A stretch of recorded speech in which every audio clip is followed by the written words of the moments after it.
नमस्कार, मैं ज्योति श्रीवास्तव। आप देख रहे हैं सी न्यूज भारत। वक्त हो चुका है बुलेटिन का। इस बुलेटिन में बताएंगे कि कैसे बिजनौर में हैवान ने 3 साल की मासूम को बनाया अपनी हवस का शिकार। साथ ही चर्चा करेंगे कि कैसे इटावा में आगामी लोकसभा चुनाव की तैयारी का निरीक्षण करने पहुंचे कानपुर जोन के एडीजी आलोक कुमार सिंह, और बताएंगे कि कैसे पीलीभीत में मां शारदा पब्लिक स्कूल में मनाया गया वन अग्नि सुरक्षा सप्ताह। इन तमाम खबरों पर करेंगे विस्तार से चर्चा। बिजनौर जनपद में 3 साल की बच्ची के साथ दुष्कर्म किया गया। बताया गया कि आरोपी व्यक्ति घर के बाहर खेल रही बच्ची को टॉफी दिलाने के बहाने उठाकर ले गया था। उत्तर प्रदेश के बिजनौर जनपद में एक व्यक्ति ने 3 साल की मासूम को हवस का शिकार बनाया। परिजनों की सूचना पर मौके पर पहुंची पुलिस ने आरोपी को गिरफ्तार कर लिया है। बालिका के परिजनों की ओर से पुलिस में आरोपी के खिलाफ नामजद रिपोर्ट दर्ज कराई गई है। जानकारी के मुताबिक थाना क्षेत्र के गांव के व्यक्ति ने पुलिस में दर्ज कराई रिपोर्ट में बताया कि 5 फरवरी को उनकी 3 साल की बच्ची शाम के टाइम घर के बाहर खेल रही थी। तब इस दौरान गांव का अंकित उनकी बेटी को टॉफी दिलाने के बहाने से बहला फुसलाकर एक व्यक्ति के मकान में उठाकर ले गया। बिजनौर से सी न्यूज संवाददाता सलीम की रिपोर्ट।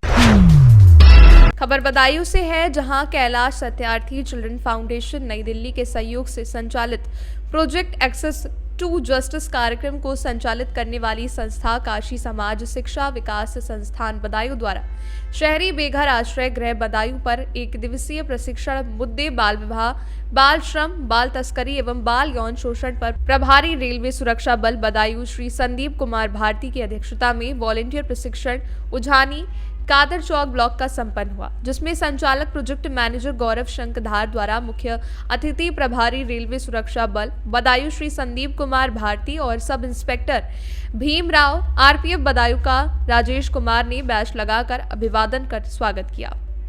बदायूं से सी न्यूज संवाददाता आकाश पाठक की रिपोर्ट। आगामी लोकसभा 2024 के चुनाव की तैयारियों का निरीक्षण करने इटावा पहुंचे कानपुर जोन के एडीजी आलोक कुमार सिंह, जिलाधिकारी अवनीश राय और वरिष्ठ पुलिस अधीक्षक संजय कुमार वर्मा के साथ इंटीग्रेटेड कंट्रोल कमांड सेंटर का भी किया निरीक्षण। आगामी लोकसभा चुनाव में जो पुलिस बाहर से आएगी उनके रहने और खाने की जगहों का निरीक्षण किया। एडीजी आलोक कुमार ने पुलिस विभाग के अधिकारियों के साथ समीक्षा बैठक की, जिसमें अभी तक की हुई चुनाव की तैयारियों की समीक्षा ली गई और आगे चुनाव की तैयारी की रणनीति बनाई गई। इंटीग्रेटेड कंट्रोल कमांड सेंटर के बारे में संतुष्ट नजर आएगी एडीजी आलोक कुमार। कानपुर एडीजी ने बताया, कंट्रोल कमांडो सेंटर बहुत ही सेफ है। आगामी लोकसभा चुनाव के दृष्टिगत जनपद इटावा में जो तैयारियां हो रही हैं उसी की समीक्षा करने के लिए आज मैं आया हुआ हूँ। एसएसपी साहब और डीएम के साथ यहाँ का जो integrated control and command centre है, जहाँ से चुनाव पूरी प्रक्रिया का कंट्रोल किया जाएगा, उसका मैंने भ्रमण किया।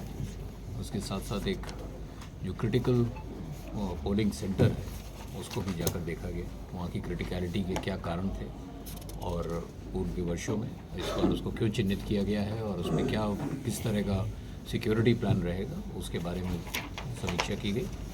और इसके साथ साथ जब इलेक्शन लोकसभा के होते हैं या किसी विधानसभा के होते हैं तो उसमें बड़ी भारी संख्या में हमारे पास बाहर से भी पुलिस बल आता है, तो उस पुलिस बल के लिए केंद्रीय रिजर्व पुलिस बल भी होते हैं और प्रदेश के भी होते हैं। उस पुलिस बल के रहने की क्या व्यवस्था होगी, उनका एकोमोडेशन प्लान कैसा होगा, उसको देखने के लिए भी मैं गया था। और अब इसके बाद मेरे द्वारा सभी यहाँ थानाध्यक्षों के साथ, यहाँ के इटावा के जनपद के और पुलिस अधिकारी के साथ एक समीक्षा बैठक भी की जाएगी, जिसमें जो चुनाव को लेकर जो तैयारी अभी तक हुई है और आगे हमको क्या क्या करना है, किस तरह से हम क्रिटिकलिटी की मैपिंग कर रहे हैं, हमारे जो एसडीएम्स और सीओ हैं किस तरह वो ज्वाइंट भ्रमण कर रहे हैं, अपने अपने क्षेत्र में जा रहे हैं, चुनाव कार्यालय किस तरह कार्य कर रहा है, जो बाहर से हमारे पास फोर्सेस आएंगे उनकी क्या व्यवस्था रहेगी, चुनाव के दिन हमारा क्या डिप्लॉयमेंट होगा, हमारे जो अंतर्राज्यीय बॉर्डर्स हैं उसको हम किस तरह से सील करेंगे, इस सब के बारे में अभी ये समीक्षा यहाँ पे की गई। जैसे कि निरीक्षण किया उसमें आपने क्या कुछ देखा, क्या कमियां पाई और क्या दिशा निर्देश दिए गए आपके द्वारा? अभी क्योंकि ये सेंटर इंटीग्रेटेड सेंटर जो है वो अभी शुरू हुआ है, उसमें कुछ एपिक कार्ड को लेकर कुछ लोगों की छोटी छोटी त्रुटियां थी, जो इसको जिलाधिकारी और स्तर पर उसको देखा जा रहा है।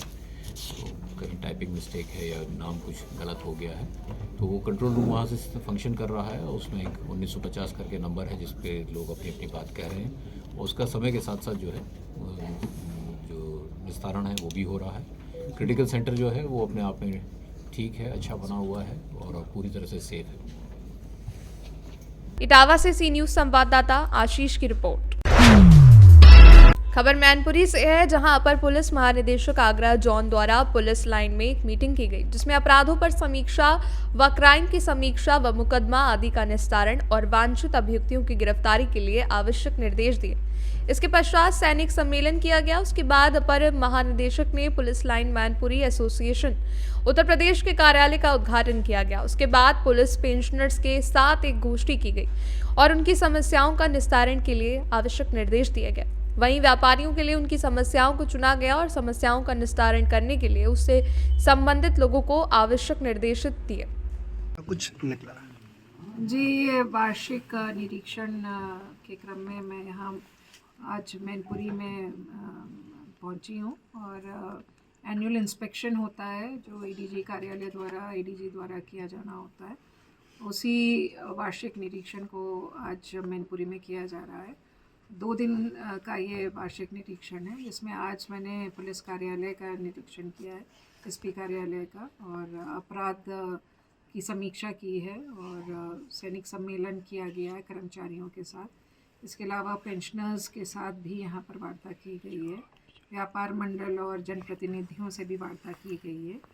और कल मेरी जो निरीक्षण की व्यवस्था है वो थाना में होगी और थाने का भी जो रिकॉर्ड्स हैं उनका निरीक्षण किया जाएगा। विशेष रूप से सभी, चाहे वो पुलिस लाइन हो, चाहे पुलिस ऑफिस हो, चाहे वो थाना हो, पुलिस रिकॉर्ड्स जो विभिन्न इंस्टीट्यूशंस में मेंटेन किए जाते हैं उनको अध्ययन करने का एक अवसर होता है, एक मौका होता है और उनसे समीक्षात्मक रूप से निरीक्षण में देखा जाता है कि किस तरह की जनपदीय पुलिस की कार्यप्रणाली है और किस तरह का वर्क परफॉर्मेंस है और क्या वो संतोषप्रद है कि नहीं है, और यदि कहीं पे कमी या खामी है तो उसको पूर्ति के लिए निर्देश दिए जाते हैं।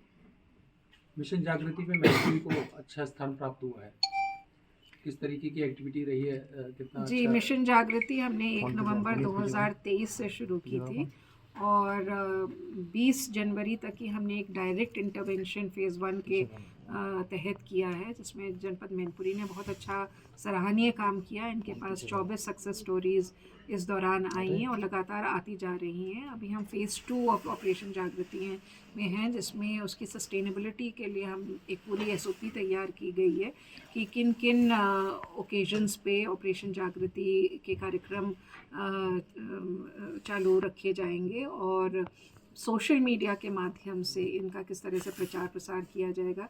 तमाम नुक्कड़ नाटक, वीडियोज़ इत्यादि बनाए गए हैं, पैम्फलेट्स बनाए गए हैं जिनको हम सोशल मीडिया पे डाल रहे हैं और उनके माध्यम से भी इस ऑपरेशन जागृति के 4 जो मुख्य बिंदु थे उनको हम प्रसारित कर रहे हैं, प्रचार प्रसार कर रहे हैं ताकि इनकी रीच और बढ़े और COs को और एडिशनल SPs को और SPs को इसको पीरियोडिकली थाना दिवस पर, तहसील दिवस पर, महोत्सवों में और किस तरह से प्रत्येक हफ्ते में 2-2, 3-3 गांव को टेकअप करना है, इस तरह के निर्देश इनको दिए गए हैं और इनको फेज़ 2 में इस प्रकार से जो हमारी टीम रही है जागृति की वो इसमें लगातार अपना योगदान देती रहेगी। मैनपुरी में कानून व्यवस्था को और बेहतर बनाने के लिए क्या निर्देश जारी किए? मैनपुरी से सी न्यूज संवाददाता कुलदीप दीक्षित की रिपोर्ट।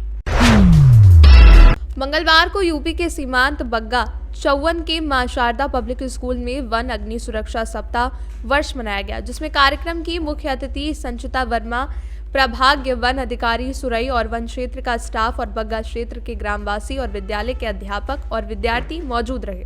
इस कार्यक्रम के मध्य से वनों के महत्व और वन अग्नि के बारे में बताया गया।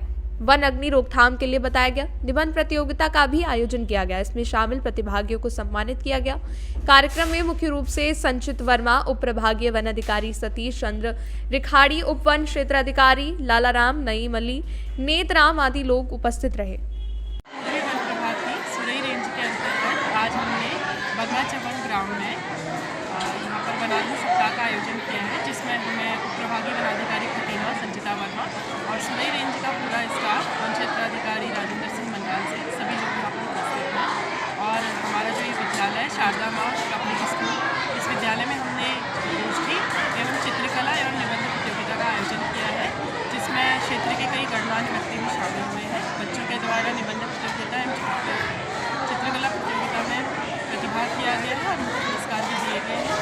हमारा जो मुख्य उद्देश्य है इसको यहाँ पर करने का कि सीमावर्ती क्षेत्र जो वनों से लगे हुए हैं वहाँ पर वनाग्नि की दिक्कतों को देखते हुए आने वाले फायर सीजन में हम किस प्रकार से वनाग्नि के कारकों को नियंत्रित कर पाए और किस प्रकार से कंट्रोल करें। तो हमारा यही प्रयास रहेगा कि कोई भी वनाग्नि की घटनाएँ ना हो, और यदि होगी तो हम ससमय उनका उपचार करें। पीलीभीत से सी न्यूज़ संवाददाता देव कुमार की रिपोर्ट। फिलहाल के लिए इस बुलेटिन में बस इतना ही। देश दुनिया की बाकी खबरों को जानने के लिए आप देखते रहिए सी न्यूज़ भारत।